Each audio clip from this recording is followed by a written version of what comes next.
So tell me, who is Godfist? That's kind of complicated, really. He's several things in one person. He's known majorly by being a fighter, a warrior of the sword type. And then he's also known as a gamer. Fuck it, he's a creation of my fucked up mind. Of all the confidence that I have developed in my life into one, like... 2, 0! Are you sure the Winston's not gonna quit yet? Explain to me exactly what it is that Godfist portrays upon the earth, and who he is. Isn't there a backstory to... Isn't there a functional tale to be told? A function, like... Well, I mean, the original idea of Godfist was actually, he started off as a Dungeons and Dragons character. Like, I think it was, if it was not the first, it was one of the first I created. And becoming a personality was actually happened years later when I first got into sword fighting. I needed a persona, and I couldn't, for the life of me, think of a name. And I kind of took back, you know, into my subconscious and developed a whole nother, like, idea of what I could create for a persona, an alter ego, because when you make these personas, at least for us, when we created, we dug deep down inside of our own beings and like pulled out like an inner self of like what could have possibly been in an alternate universe or in a past life. And then, you know, I thought I needed a really like epic name, you know, a name that could stick forever. And then I kind of just remembered Godfist, you know, this warrior I created in Dungeons and Dragons of just epic proportions, and then like it just stuck. You know, if anybody knows me, like some people should, everybody kind of knows me as this guy who is like obsessed with culture and Spartans and shit. And like I kind of got the idea of like my whole fighting style based off of that. Is there any sort of backstory to Godfist? Maybe where he came from? Does he have a alternate universe or a past life to be told? Like his backstory isn't really fully developed, I guess, but like I've got the basic idea now. Like the top evil, like the main evil guy of the entire group, his name was the Blood Knight. He was like my rival, like my arch rival, because he's a big part of his backstory. Like Godfist was like he's like the bishop of Bluefire. Like Bluefire was like this village that he, you know, was born, raised, and became part of the military. And the Blood Knight was this evil warlord of just death, like kind of like Xerxes in 300. He just like was going for world domination. And then he came through the village of Bluefire, the city-state, whatever. He came through and destroyed it. And he was like one of the only survivors in this entire clan, village, and people have been just destroyed by this evil guy. So his whole life has been spent destroying evil, protecting the weak, you know, fighting for the people in rebellion against this evil warlord known as the Blood Knight, and his whole goal was to put his head on. Today's fight is the Blood Knight versus Lord Godfist of Fire. I smell war! And that's how it was born? Yeah, I mean, that's basically his backstory as far as that goes, but I mean, the name itself, like I said, it came from a Dungeons and Dragons character. What year did this all start in? The sword fighting thing started for me, like, maybe 2008. Like, it was either the summer of 2007 or 2008. I was like...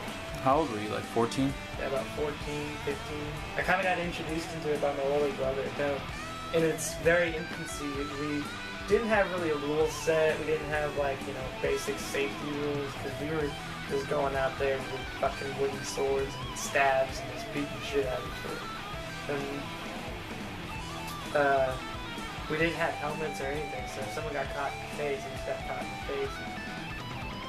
whatever, like, you know, things. Like, we absolutely refused to use, like, foam swords, like what you see in today's, like, LARPing community.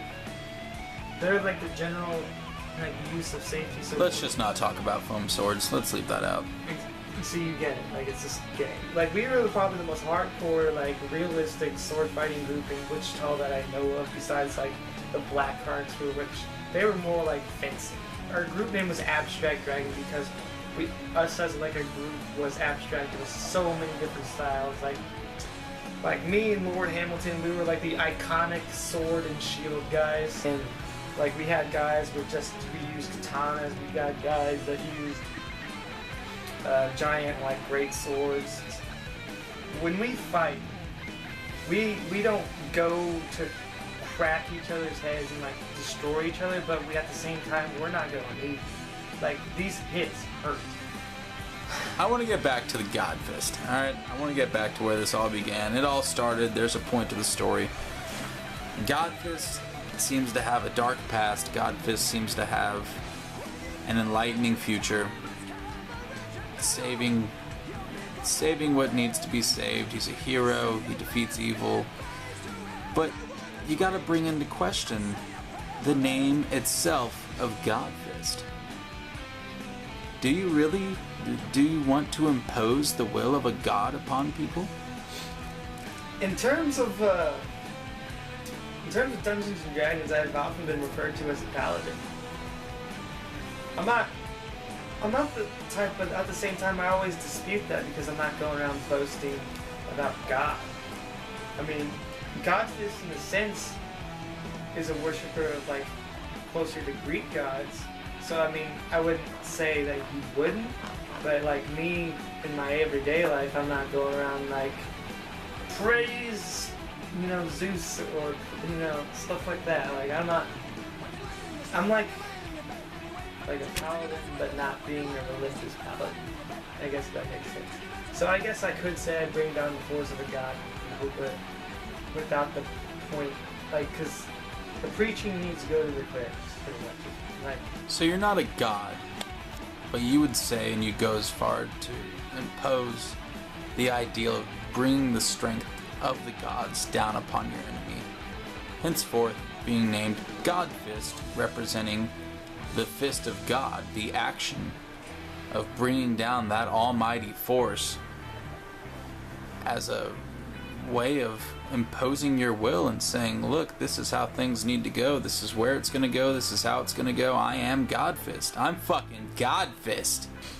exactly. That's exactly it. Like, a lot of people think power, like, most people's idea of power comes from, like, brute force, of just straight, you know, muscular force. And, you know, in a sense that's true, but, like, if you're doom-driven, like, by straight desire and emotion and just, like, you could do anything. Like, the human body is so complex and the human mind is so complex that we're constantly breaking limits every day. But I believe my strongest, like, trait is my emotion-driven, like, you know, heart. Like, I have heart.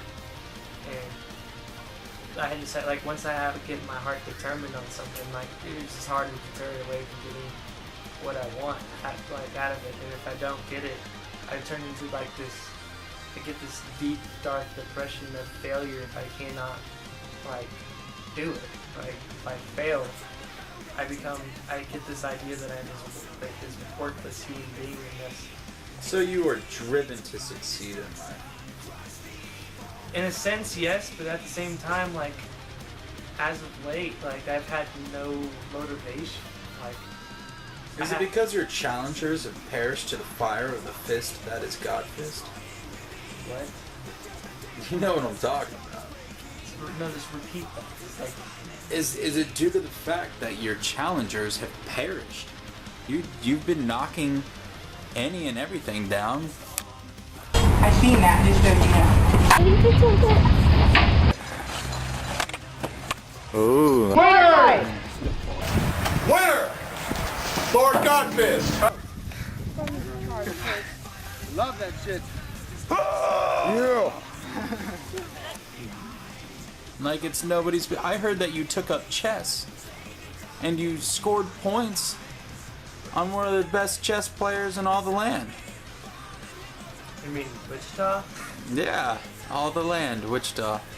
There is one player that was very, very challenging that most cannot beat that I had defeated twice in one sitting. He became very frustrated the third time around and came out balls to the wall, and he used like blitzkrieg tactic to fuck with me because I'm relatively new to the game of chess as far chess. Regardless, a seasoned chess competitor was toppled by you twice. Let's not go into any details. Let's just feel free to say that you are a man of constant intelligence, fortitude, power. You pave paths single-handedly. It's been told in the books that you were just one badass jive motherfucker. Samuel Jackson called. He wants his steez back. You've taken it from him. No one can take the steez away from Samuel Jackson. He's just one bad motherfucker. You've seen Pulp Fiction. Everybody's seen Pulp Fiction. But, it's weird, you know, because people put me up on a pedestal that I just don't understand. Like, I have friends, family who just believe that I am this, like, man of greatness, but I just don't see it. Like, I constantly question myself. Like I That's said, okay. It's okay to question yourself. Everyone questions themselves. You know who questions themselves? The greats. The thing about that is, like, I don't do it. There is no thing about it.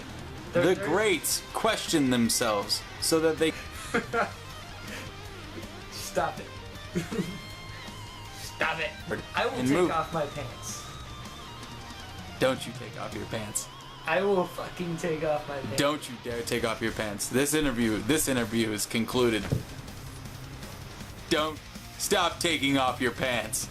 This interview is, it's over. It's Right. You put your pants. Here.